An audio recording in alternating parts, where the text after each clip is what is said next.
Welcome back to my channel, everyone. And today we'll be speaking about, I don't know what we're going to be speaking about, but I'm going to allow the words to flow and we will see where it's going to take us.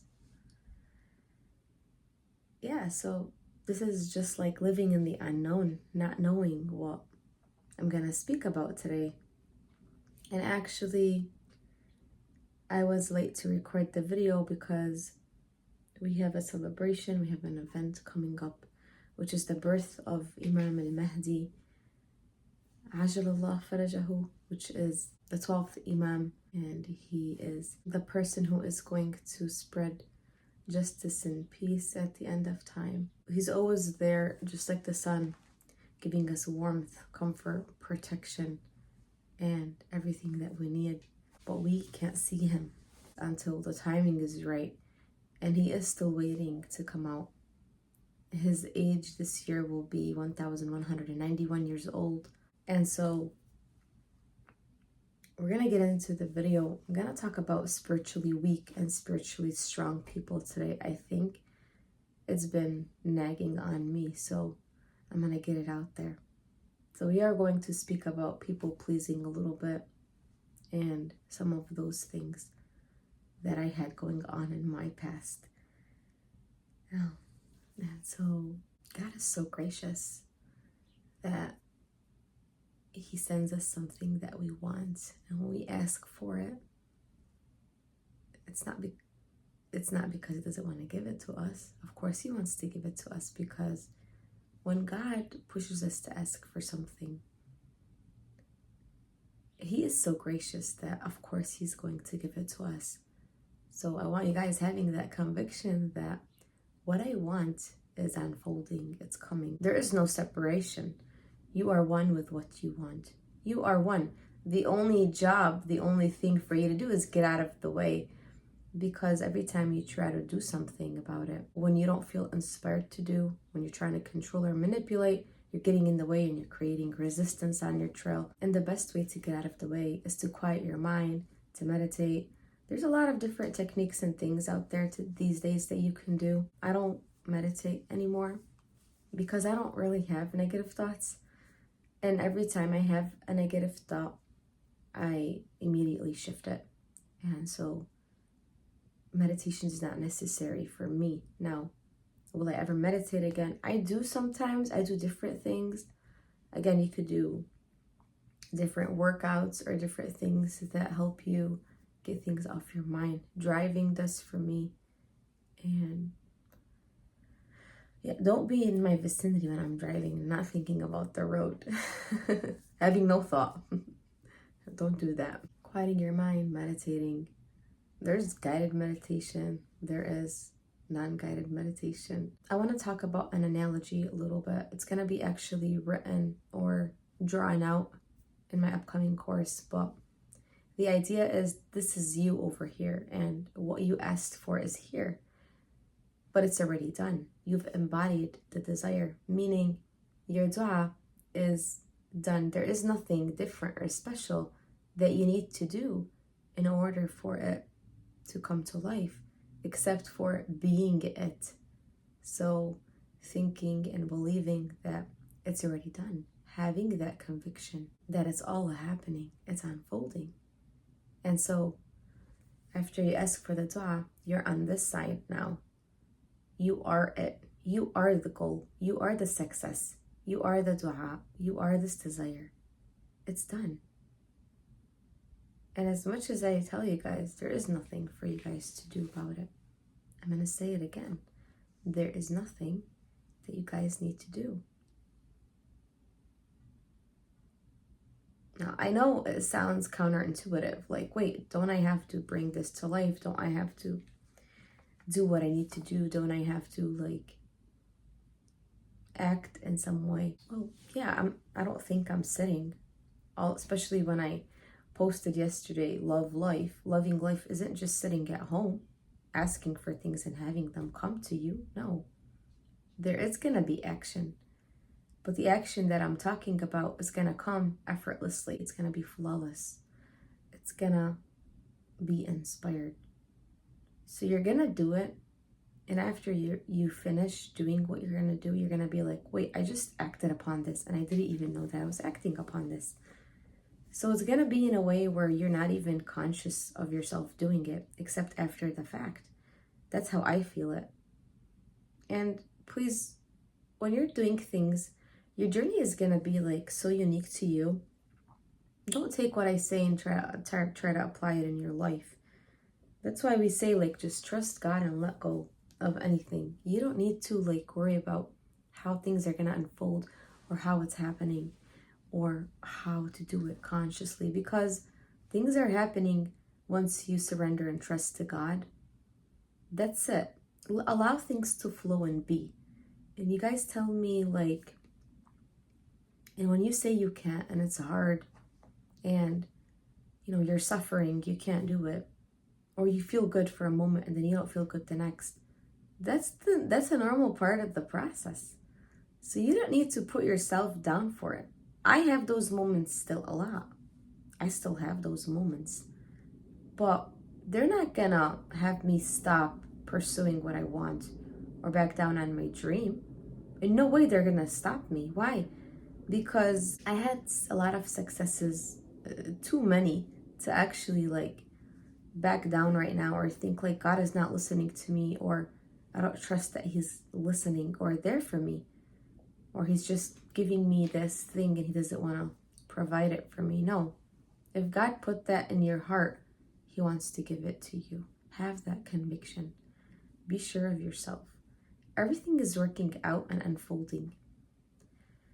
Now, you guys reach out to me when things are actually feeling like they're paused, they're stagnant, nothing is happening. All right, you told us to do this, we're paused here. There is nothing coming in. Things are gonna take time, because you know what? They're gonna keep not happening until you remove your mind off of them. Your mind means your negative thinking, your limiting beliefs, things that don't serve you. So I tell you, if you don't get busy with your life, I have a lot of consciousness exercises being released weekly in the first membership on YouTube. Those are going to help you guys as well with shifting your thoughts and changing your mindset and your limiting beliefs, concentrating more on yourself. Don't think if I'm having you concentrate on yourself that I don't want you to have what you're asking for, or I'm trying to like deter you off your game. No, actually I'm not. I'm pushing you to it. But it looks counterintuitive because you guys got used to like do this or fight for this or go after this, especially if you're in your feminine energy. You don't want to be doing anything. You want to only be doing inspired action, which is relaxing in what you want to do. And so let's say, for example, I want to draw something, right? And so I start on my drawing. But then if I don't feel it anymore, I stop, I pause, I try again in a couple hours. The next day, I don't force anything.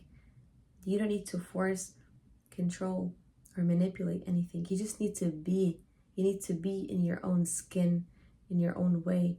You have to be as comfortable as you can, as calm and relaxed as you can. That doesn't mean that I'm not going to have moments of sadness or frustration or being stressed out. I might have those moments. I will have those moments. It's inevitable. But how am I going to go about them? I'm going to allow them to flow through my body. No matter the emotions that I'm feeling, I'm not going to push, suppress, or deny anything that's coming up to the surface. I'm actually going to work with them. I'm going to observe them like clouds in the sky passing by. When I tell you guys about how calm and relaxed I feel, you think like I don't have the negative emotions come up.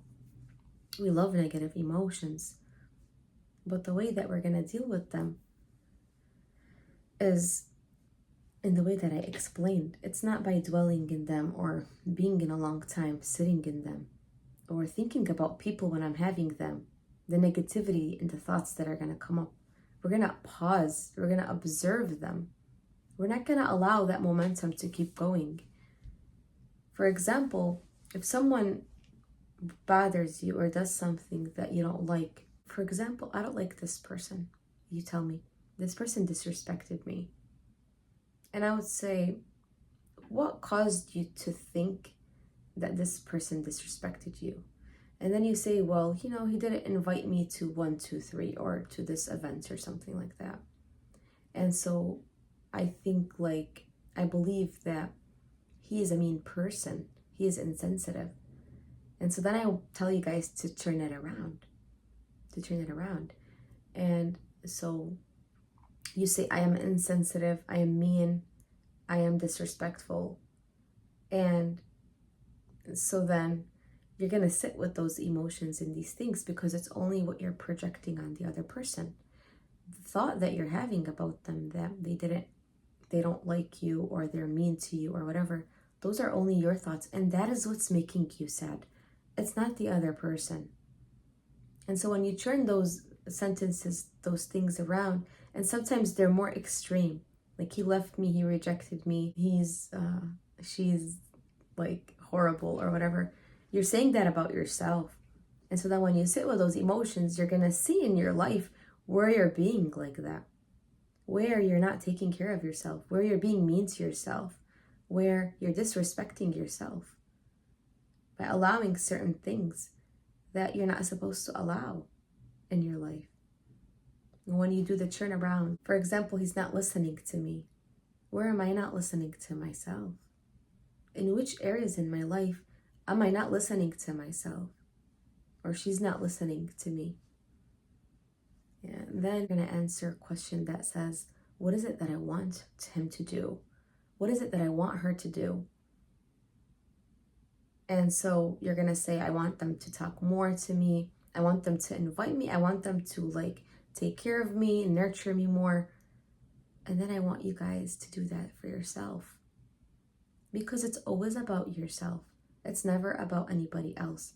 And little by little, you're going to start awakening and you're going to start being conscious, becoming more conscious of your behavior. And when you do that, guess what's going to happen? You're going to feel like you have more control and power over your world, your surroundings, over yourself, and then therefore the world and your surroundings. Because it's never about the other person. I'm going to keep telling you guys this. And I know it's annoying, but it's what you need to hear.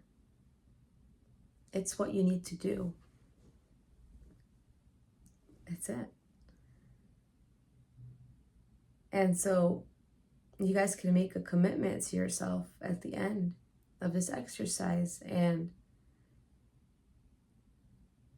try to see where you can become nicer to yourself, kinder to yourself. Okay, because you're flipping the words over. Mean, kind. How are you going to be kind to yourself today? What are you going to do for yourself today? Shift your focus from the person to self. Always shift your focus to self. Always shift your focus to yourself. And if they're doing something that you like, and you're in your feminine energy, I want you to reward them for that. God is so gracious. He wouldn't invite us to go toward him and he not answering us. God accepts our repentance quickly. I want to tell you guys a secret. When you see good people, what is it that you see in them? What are the good qualities that you see that could tell you that this is a good person? He's disciplined, he's kind, smiles, empathetic. Religion from start to end wants to make people strong and powerful, wants to make people and society strong and powerful. And so these are the signs of a good person. But if we are actually smiling because we are people pleasing or afraid of someone else's reaction or afraid of someone rejecting us or not listening to us, we are actually being spiritually weak. This is not spiritually strong, and this is not what religion is. Or for example, if you see a religious person, but they're always sad and depressed and not doing good or complaining all the time, this is not a spiritually strong person. And so this is not what religion is. A religious person is the person who is trusting in Allah, who is spiritually strong. So they're being kind for Allah, even if the other person is not being kind to them. So these qualities, if not accompanied by spiritual power and strength, are actually worthless. They don't mean anything. So if you want your prayer to not be worthless like the devil's prayer, and if you want to know if your faith isn't like fake, you're trying to just like show off with whatever you're doing, then ask yourself, why am I smiling in this moment? Why am I being kind? What is it that I'm trying to gain here? Or what is my intention behind this act? How am I feeling? Am I trying to people please? Why are you smiling? Is it because I'm seeking validation? Are you seeking people to like you? Or are you confident? Ask yourself these questions. Check in with yourself. Tap into how you're feeling in your intentions and see where it takes you. I hope this video helps, and I'll see you guys next time.